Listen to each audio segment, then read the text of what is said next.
Eu tenho uma pergunta para vocês. Vocês amam seu corpo?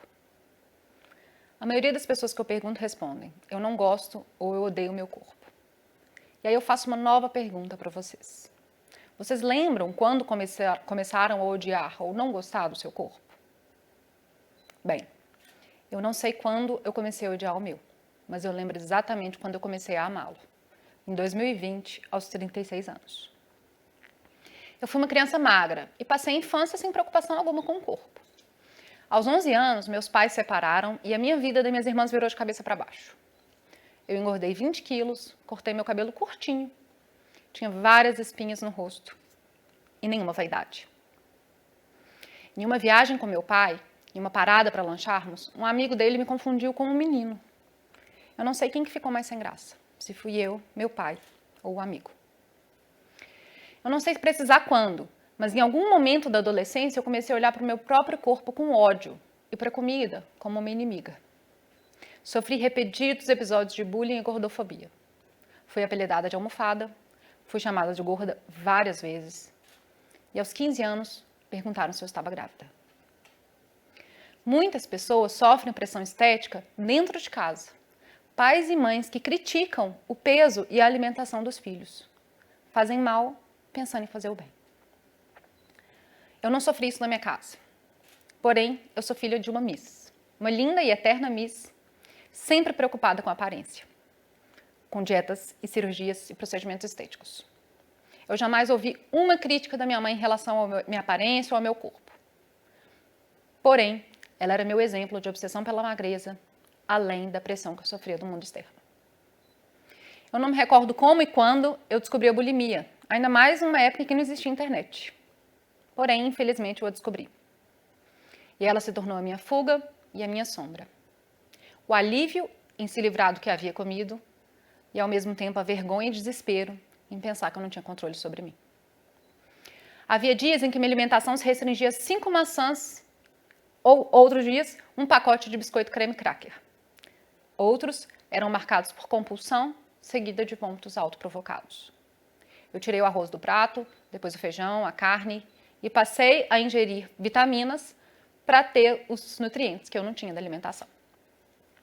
Fazia exercícios exageradamente, muitas vezes de calça jeans, porque eu achava que assim eu emagreceria mais facilmente. Eu emagreci, engordei novamente após a minha primeira depressão. E assim fui vivendo por anos num efeito sanfona no peso, mas contínuo ódio ao próprio corpo, independente do meu peso. Gravidez, faculdade, separação, residência médica. Os anos foram passando, o peso variando e a insatisfação sempre presente. Não é normal se odiar.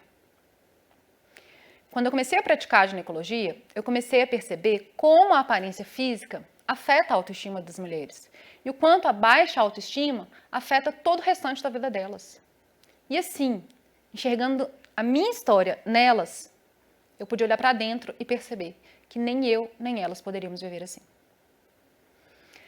Então, eu comecei a estudar sobre o assunto para tentar entender por que a gente odeia tanto o nosso corpo, a nossa aparência física. Há um século, nossos corpos ficavam escondidos em longas saias e vestidos.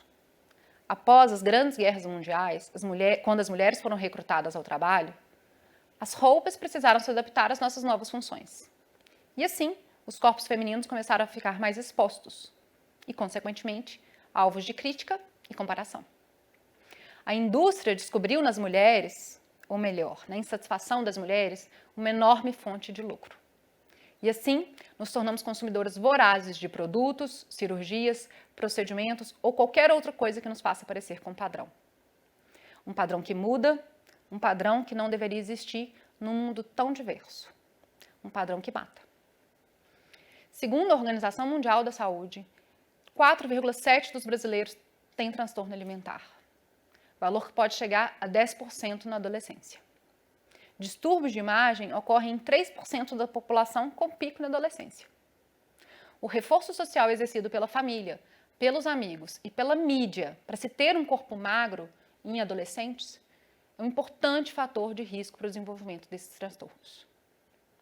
Em 2019, o Brasil ultrapassou os Estados Unidos como o país que mais realiza cirurgia plástica no mundo, sendo que eles têm uma população quase 50% maior do que a nossa.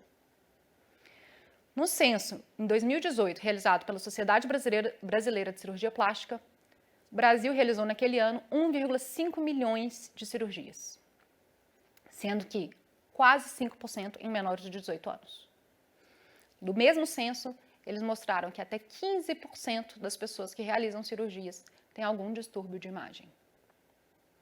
Com o relato das pacientes, com a minha história e com esses dados em mãos, eu percebi, eu precisava falar sobre o assunto. E enquanto eu estudava e começava a falar sobre o assunto, a pandemia chegou e deixou tudo muito mais exacerbado. Ficamos em casa, comemos por ansiedade ou por tédio e deixamos de nos movimentar como fazíamos antes. A maioria de nós engordou. E a preocupação de muita gente era muito mais sobre o ganho de peso do que sobre a pandemia de Covid-19. E foi exatamente nesse momento que eu atendi a paciente que mudou tudo. Uma mulher simples, em pânico, porque ela não poderia ou não deveria alisar os cabelos para ir para a maternidade ganhar seu filho. Ela se lamentou verdadeiramente durante toda a consulta sobre a vergonha de chegar com os cabelos crespos na maternidade.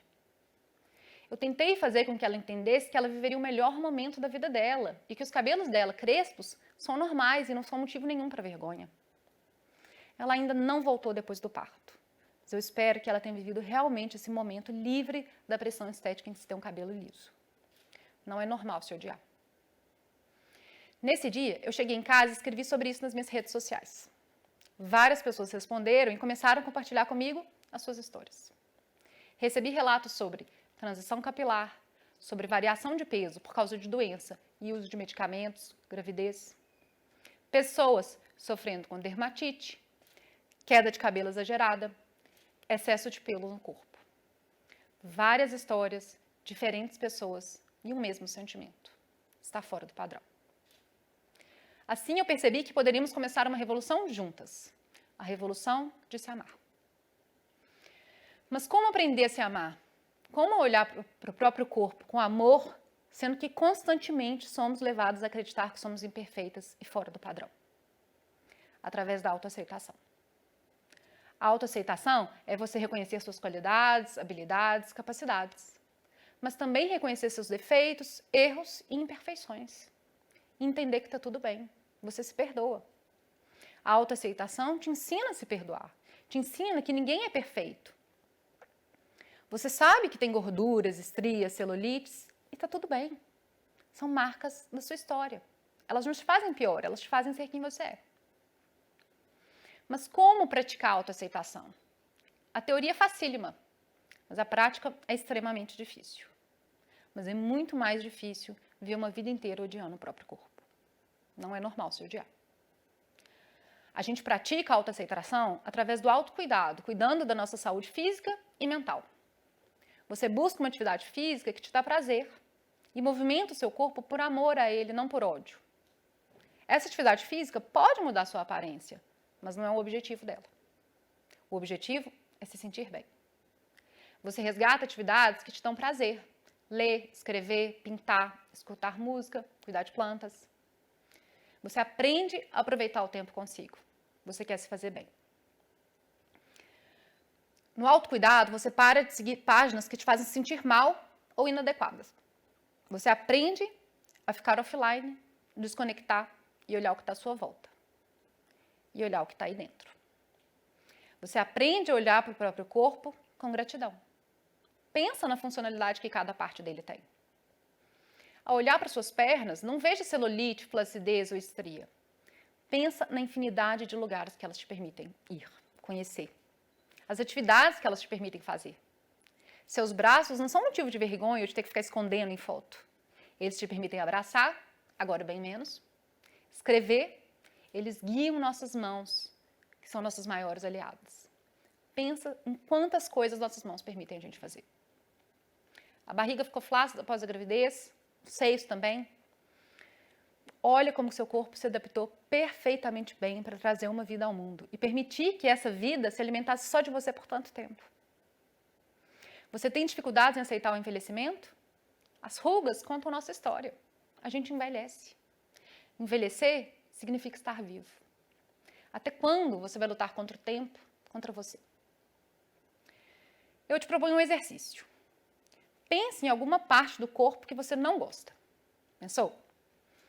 Agora pensa em alguma funcionalidade dele, alguma coisa que essa parte te permite fazer. E agradeça por isso todos os dias. Amar o próprio corpo não significa achá-lo lindo e perfeito. Significa enxergar nele muito além do que a aparência física mostra. E qual que é a importância disso tudo que eu venho falar aqui para vocês? Eu dou 2 grandes razões. Primeiro, quando a gente aprende a se amar, a gente se torna livre. Você se torna seu melhor amigo ou melhor amiga. E isso impacta em todo o resto da sua vida, inclusive seus gastos e seu tempo. Segundo, quando aprendemos a nos amar, criamos gerações que aprendem a se amar. Ou melhor, que não aprendem a se odiar. Gerações livres de transtorno alimentar e de imagem. Mães e pais são exemplos, inclusive, de amor próprio e da falta dele. Não é normal se odiar. Meu convite é para você aprender a se amar. Que você se torne seu melhor amigo e melhor amiga. Que você se trate com carinho. Não sabemos quando aprendemos a nos odiar, mas sabemos quando podemos aprender a nos amar. Agora.